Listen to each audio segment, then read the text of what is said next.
Welcome to the Deep Dive. This is where we sift through stacks of fascinating sources, articles, research, expert insights, you name it. We distill it all down into the key things you really need to know to be, well, truly well informed.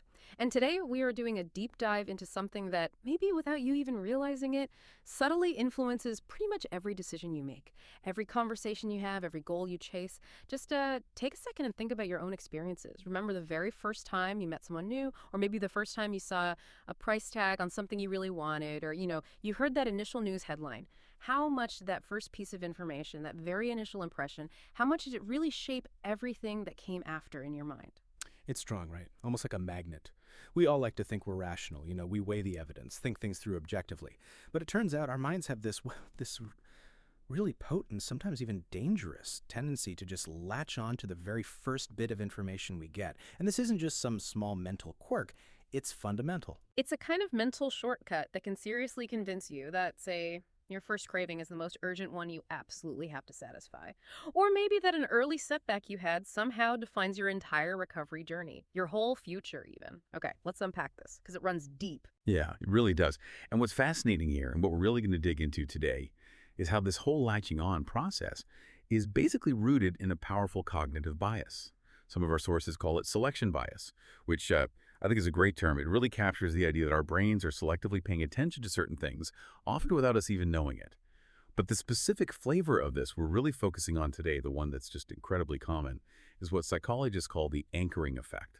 Yeah. Imagine your brain, like immediately drawing a line in the sand, or planting a flag maybe, based purely on the very first data point it sees. That first bit of info could be a number, a feeling, an early experience, anything that becomes the anchor.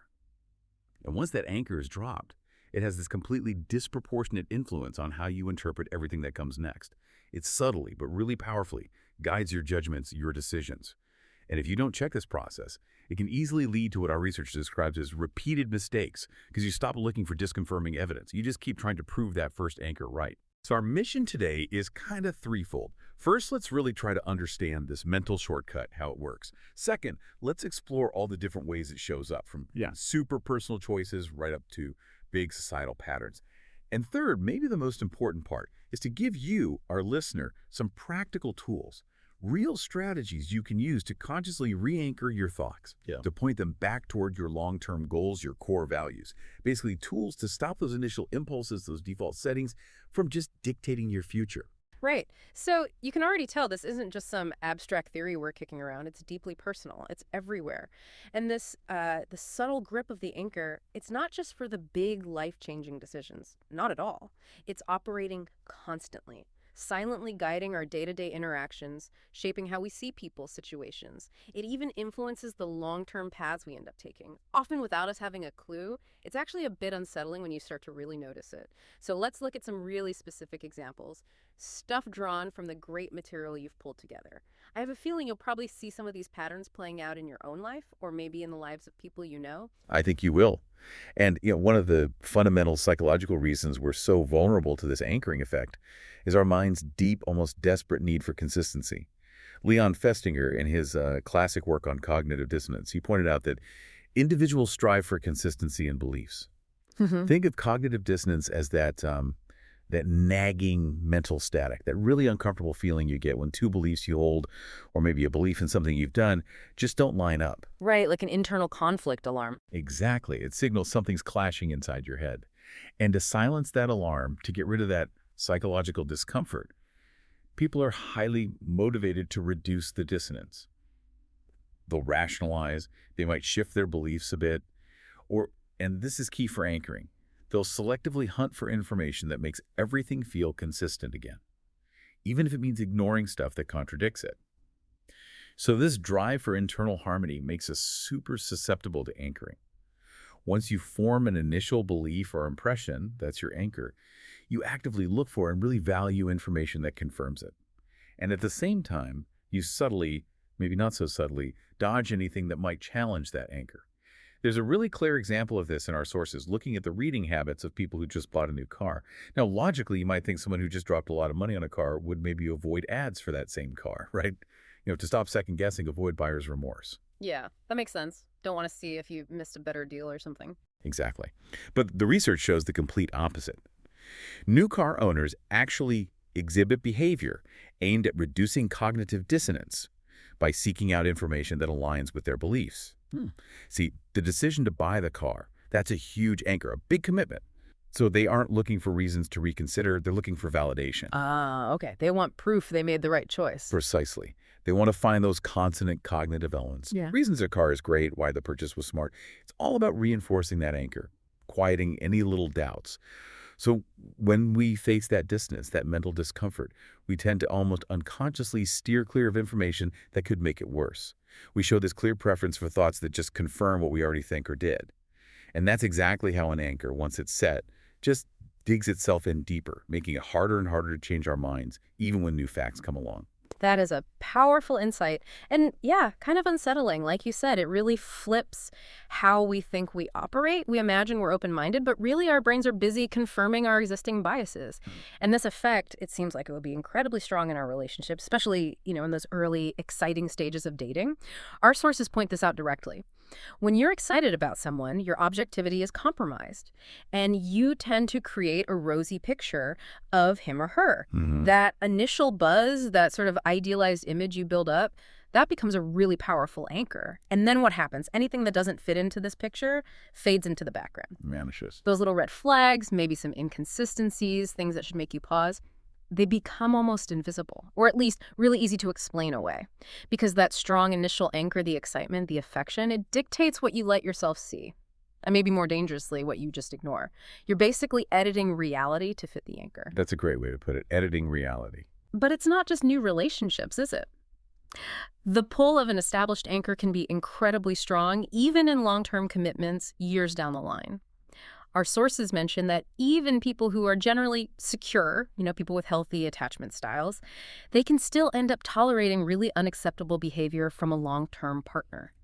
They keep giving them the benefit of the doubt. Right. They explain it away. Exactly. There's this example, Nathan, I think. He put up with his wife Shelley's severe temper, breaking things, even online affairs, for 8 years. 8 years. Wow. Yeah. And he held on to this internal story, this anchor, that somehow once this period of stress passed, things would just magically go back to normal. It's just a phase anchor. Right. And he felt this intense responsibility for her. Like he was trapped by the commitment they made years ago, maybe trapped by that initial rosy picture anchor he formed way back when. Yeah. And it made him tolerate clear abuse. It just shows how strong that established relationship anchor can be. Even when it's obviously harming you, those past investments, emotional or whatever, they can really hold you hostage. Absolutely. And if we dig even deeper into those emotional traps, especially for people who might lean towards an anxious attachment style, we see a really dangerous kind of re-anchoring happen. So you have an anxious person with, say, an avoidant partner. They often get mixed signals. The avoidant partner might call, show some interest, but then pull back, take days to reply. Just enough contact to keep the anxious person hooked, but enough distance to really trigger their insecurities. That sounds exhausting, like a constant roller coaster. It is, and that uncertainty, that push-pull, it activates their attachment system, and they become preoccupied with the relationship. They're constantly thinking about it, checking their phone, analyzing everything. It's a state of high anxiety. But then, maybe the avoidant partner gives a quick compliment, or makes a small, perhaps fleeting romantic gesture, a sudden hug maybe. That brief moment, it gets your heart racing. You feel this intense, though very short, burst of elation. Ah, the relief, the proof they care. Exactly. And in that moment, you tell yourself, see, he's interested. I was just worrying for nothing. That brief high, that little positive crumb, acts as an incredibly strong anchor. It outweighs all the uncertainty and anxiety that came before it. And our sources explain that over time, people in this cycle start to equate the anxiety, the preoccupation, the obsession, and those ever so short bursts of joy with love. Wow. So the anxiety itself gets mistaken for passion. Precisely. It's a really dangerous re-anchoring. An activated attachment system, which is basically chronic anxiety and insecurity, gets completely misinterpreted. It gets equated with intense passion, with real love. That physiological arousal from the constant worry and waiting, it becomes confused with the thrill of romance. Instead of being seen for what it is, a big warning sign. That initial high from the brief positive moments becomes the anchor for how you understand the whole relationship. And that makes it incredibly hard to see the unhealthy dynamic clearly. It just keeps the painful cycle going. It's a powerful example of our emotions becoming anchors and how easily we misread them. That makes so much sense. How our own emotional wiring, especially when it gets, activated like that, can totally lead us astray and create these powerful, almost subconscious anchors. Like our internal thermostat gets reset by those intense, intermittent rewards. But okay, this anchoring thing, it's not just happening inside our heads or in our relationships, right? It reaches further out. It affects whole systems, societies, even how we see ourselves. Oh, absolutely. It's fascinating and sometimes a bit worrying how even well-meaning changes to systems can accidentally create new anchors that are actually worse. Hmm. Daniel Pink talks about this classic study, the daycare fine study. Remember that one? Vaguely, yeah. Remind me. Okay, so these economists studied a daycare where parents were often late picking up their kids. Now, initially, the parents probably felt a kind of moral obligation to be on time. An informal internal anchor, be fair to the teachers, don't make them stay late. Right, the decent thing to do. Exactly. Then the daycare introduced a fine for late pickups. The goal was obvious, reduce lateness. But here's the crucial part, the anchor shift. The fine completely shifted the parents' decision from a partly moral obligation to a pure transaction. Suddenly, it wasn't about fairness anymore. It was about, I can buy extra time. Ah, okay. So the money changed the meaning of being late. Precisely. The intrinsic motivation, that sense of duty, it wasn't the main anchor anymore. This new transactional anchor took over. The fine didn't discourage lateness. It actually cried out the original moral reason to be on time. And the result? A steady increase in the number of parents coming late.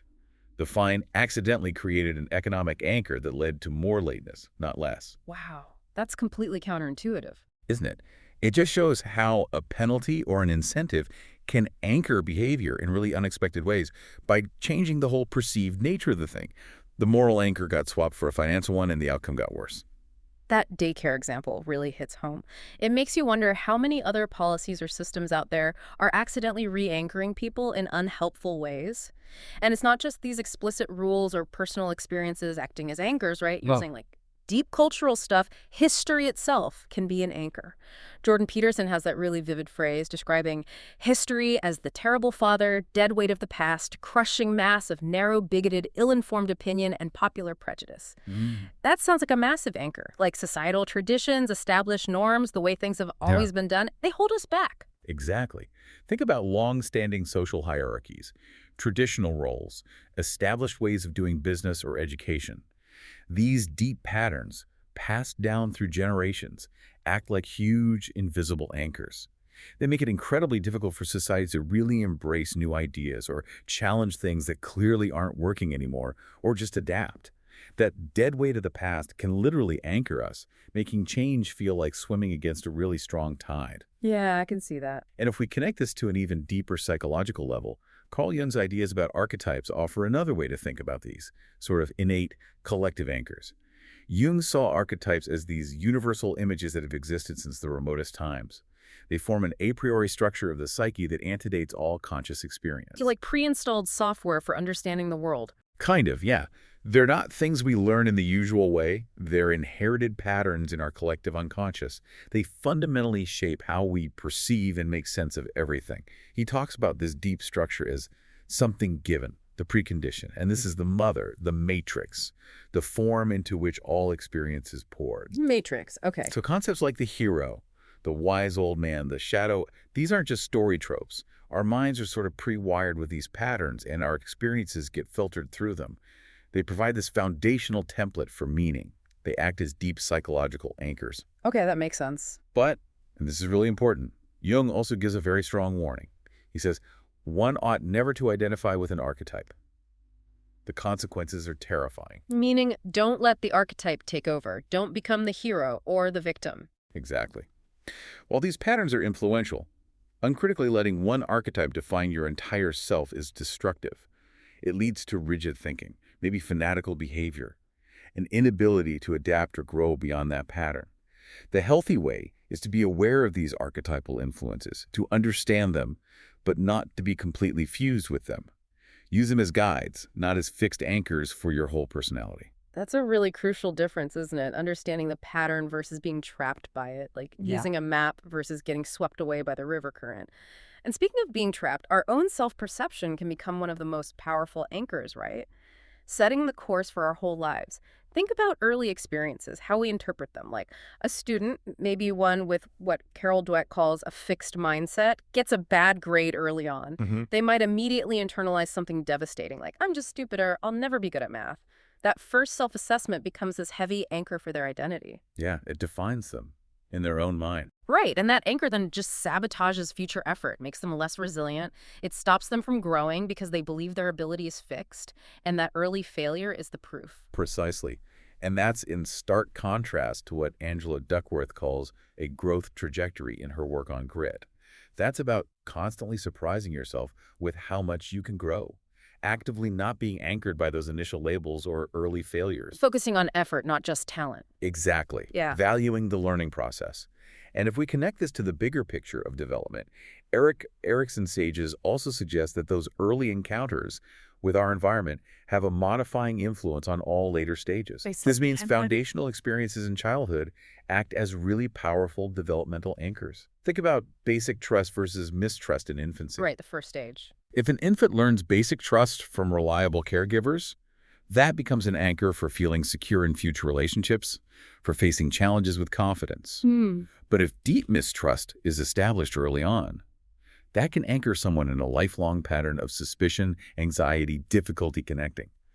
These early anchors shape so much how we see the world, how we relate to people, how we even understand ourselves decades later. Okay, so we're constantly being nudged and shaped by these anchors, personal beliefs, societal norms, maybe even these deep archetypes, and definitely our early experiences.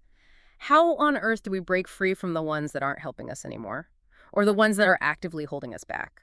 Our sources point out that we often function on automatic pilot, using outworn scripts that have worked for us in the past, never stopping to evaluate whether they are appropriate in the here and now. Yeah, like driving the same route every day. Exactly. You don't even notice the new coffee shop, or that they finally fixed that pothole, or that there's a faster way now. You're just running the old program.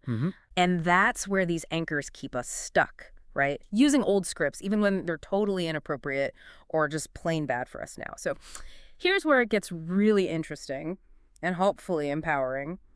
How do we actually navigate away from these old, unhelpful anchors? How do we consciously choose a different direction? Well, a key starting point to fight that automatic pilot is deliberately cultivating mindfulness, especially when you're in new or challenging situations. And this isn't just, vague awareness. It's about taking what one source calls a Zen moment to reflect on the meaning of the immediate situation, to think before acting. A conscious pause. Exactly. A deliberate pause to ask, what is actually going on right now? What are the objective facts, separate from my instant reaction or interpretation? That pause creates space. It loosens the anchor's grip. But mindfulness alone isn't always the whole answer. It's powerful, but we need to pair it with active, critical thinking. Okay, so not just noticing, but questioning. Precisely. Actively challenging those initial anchors. Scrutinizing that first thought or gut reaction, the sources suggest some really specific, powerful questions to ask yourself. Instead of just accepting your first take, ask, if I were wrong here, what would I be missing? Ooh, I like that. Puts you on the other side immediately. It does. And also ask, who disagrees and why? These questions force you outside your own comfortable viewpoint. They make you actively look for that disconfirming evidence we talked about earlier. So if your first anchor is, this person seems unfriendly, asking, what might I be missing, pushes you to look for warmth. Maybe nervousness you mistook for coldness. Who disagrees makes you consider other people might have a totally different experience of them. It forces you to see beyond the anchor. Right. To accept that your first thought might be incomplete, biased, maybe just plain wrong. Yeah. We also need to get better at asking for evidence to support assertions, both our own assumptions and claims others make. And crucially, learn to reject simple solutions as quick fixes for complex personal or social problems. Because those quick fixes often just reinforce the existing easy anchor rather than leading to real understanding or change. Those are really practical, reflective questions, like building your own internal devil's advocate system. But okay, beyond just questioning ourselves in the moment, are there things we can do beforehand? Proactive strategies to stop anchors from grabbing hold so tightly in the first place? Yes. Definitely. One really effective tool is to set a pre-commitment. Write the criteria for decisions before you see options. Okay, explain that. So imagine you need to buy a new laptop. Or maybe you're hiring someone for your team. Before you even look at the first shiny laptop model, or before you interview the first charming candidate, Sit down and clearly write out your absolute must-haves. What specs are non-negotiable, what specific skills are essential, what's the hard budget limit. Ah, so you define your own anchor first, based on what actually matters. Exactly. By setting your criteria up front, you're much less likely to be dazzled and unduly swayed by that first appealing option you encounter. You've already anchored yourself intentionally based on your actual needs, not just the first thing you saw. That makes a lot of sense. Stops you getting pulled off course by something flashy but wrong. What else? Another really interesting one, feels a bit like mental time travel, is to run a pre-mortem. A pre-mortem, like before it's dead. Exactly. Before you even make the final decision or launch the project, you assume it has already failed completely. Okay. Seems pessimistic. A little, maybe, but it's incredibly useful. You get your team together, or just do it yourself and say, okay, fast forward 6 months. This thing was a total disaster. Why? What went wrong? And then you brainstorm all the plausible reasons for failure. Marketing was weak. A competitor surprised us. We didn't listen to early feedback. I see. So you identified the potential landmines beforehand. Precisely. And then the crucial step is you design safeguards now to prevent those specific failures from happening. This whole process forces you to confront potential downsides, to challenge that initial optimism or that rosy picture anchor that often comes with new things. It deliberately injects disconfirming evidence right into the planning stage, helping you re-anchor your plans in reality, making them much more robust. Okay. Pre-mortem. I like that. It's like proactive worrying, but constructive. Kind of, yeah.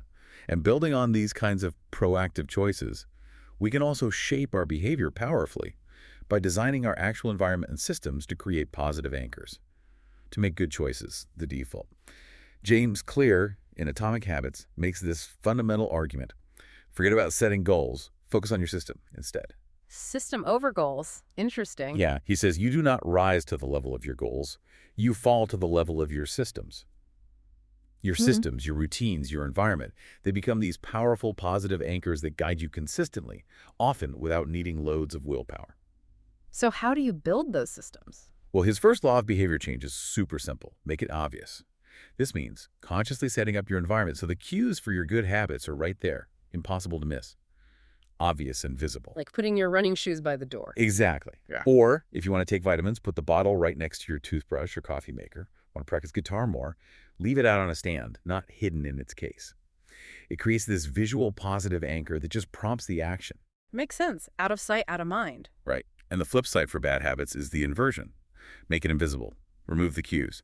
Trying to eat less junk food. Don't keep it on the kitchen counter where you see it constantly. Put it away. Make it harder to access. And a brilliant technique for linking new habits to existing ones is habit stacking. The formula is simple. After a current habit, I will new habit. Ah, using an existing anchor to launch a new one. Precisely. You leverage a behavior you already do automatically, like after I pour my morning coffee, I will meditate for 1 minute. Or after I take off my work shoes, I will change into my workout clothes. These small environmental design choices, these system tweaks, they shift your default path by anchoring new desired behaviors onto existing routines, making the good stuff the easy stuff. That's great practical advice. It reminds us our environment isn't neutral, is it? It's constantly pushing and pulling us. And what about our internal environment, our emotions? They can be huge anchors, right?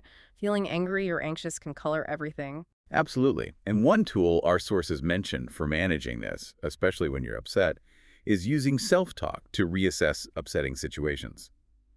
This isn't about denying your feelings, but actively stepping back and reframing them. Instead of just getting stuck in the initial anchor of, I'm furious, you might pause and say, okay, I feel really frustrated right now because my point wasn't heard. That's valid. Now, what's a constructive way to revisit this? So acknowledging the feeling, but challenging the initial, maybe unproductive reaction it triggers. Exactly. It helps you detach a bit from that first emotional anchor that might otherwise just hijack your behavior. And in relationships, when things get tense, communication seems key to avoiding those negative emotional anchors taking over. Totally vital. Instead of resorting to what the sources call protest behavior, sulking, yelling, making demands, effective communication is crucial. Our sources actually advise that raising an important issue directly, even if it feels vulnerable or scary in a dating or relationship setting, is almost always better in the long run. Being direct instead of hinting or acting out. Right. The aim is to clearly articulate your needs, your concerns, in a way that shows your partner you care about the relationship, that you believe they have your best interests in mind, and that you're willing to work together on things. This helps re-anchor the relationship on trust and collaboration instead of letting unspoken resentments or those initial flare-ups become these destructive hidden anchors that just erode everything over time. It's about consciously building new, healthier anchors based on dialogue. Choosing understanding over reaction. Yeah. And what's really, really encouraging in all of this, what offers genuine hope, is the evidence suggesting that emotional lessons, even the most deeply implanted habits of the heart learned in childhood, can be reshaped. So even the really dope stuff isn't necessarily permanent. We can re-anchor even those. It seems so. It speaks to this incredible human capacity for change, for re-anchoring our entire emotional landscape, moving beyond things we might have thought were just fixed parts of who we are. Think about trauma survivors. The challenge for them is immense, obviously. It's about finding ways to open the mind to new possibilities so that the present is no longer interpreted as a continuous reliving of the past. Breaking free from the past, trauma being the constant anchor for the present. Exactly. That's maybe one of the most profound kinds of re-anchoring possible. Actively shifting away from past pain or fear or helplessness being the dominant filter for everything, and consciously setting a new anchor in the present moment based on current reality and future possibility. How does that even happen? It sounds incredibly difficult. It is incredibly difficult. Imagine the past trauma is this heavy, rusty anchor dragging you back. Re-anchoring is the slow, often painful process of cutting that chain and casting a new, lighter anchor into the present. It takes immense courage. The courage to let new experiences be new rather than instantly filtering them through old hurts. It often involves things like specific therapies designed to rewire those deep brain patterns that keep the old anchors stuck. Creating new neural pathways, new default responses. It's literally about re-anchoring the brain's interpretation of safety, of possibility, right here, right now. And this journey shows that even the deepest, most ingrained anchors, ones forged in really tough early experiences, can be recalibrated. We aren't necessarily stuck with our first thoughts or our oldest wounds forever. We have this capacity for profound re-anchoring, for growth. Wow. Okay, so wrapping this up. We've really seen today how this anchoring effect or selection bias is not just some minor mental glitch. It's fundamental. Yeah. It shapes how we process information, how we make decisions, how we construct our reality. From unconsciously seeking proof for what we already believe to how early emotions or societal norms can steer our lives. Those initial thoughts, those first experiences, they really can hold us hostage sometimes, setting us on a default path that's hard to get off. Mhm. And this is the crucial part, the empowering part. We're not just passive victims of these cognitive forces, not at all. We have the ability, you have the ability to step back, to critically examine those first impulses, to deliberately design your world, your systems to support your real values, to consciously re-anchor when an old anchor is holding you back. It's about shifting from just reacting to actively engaging with your own mind, questioning the defaults, choosing your course. Exactly. And becoming well-informed, leading a life that feels authentic and fulfilling, it's really a continuous journey, isn't it? It requires constantly challenging our assumptions, looking for wider perspectives, understanding these subtle forces. And remember, knowledge is most valuable when understood and applied. All these tools we've discussed, mindfulness, critical thinking, pre-commitment, system design, good communication, they're all about applying this understanding, taking back the helm from these powerful, often hidden cognitive anchors. This raises an important question. It certainly does. Thinking about how deeply these initial impressions, these established patterns can shape everything. Here's something for you to mull over. What deeply held first thought or maybe long-standing assumption about yourself, about the world, about someone else, have you perhaps been unknowingly allowing to dictate your present choices, maybe limit your future? And what's a very first small, maybe even playful step you could take starting today, just to gently question it, to tug on that anchor a little bit and just see what other possibilities, what other stories might start to emerge for you. We'll be back next time on The Deep Dive to explore another fascinating aspect of how we think and live.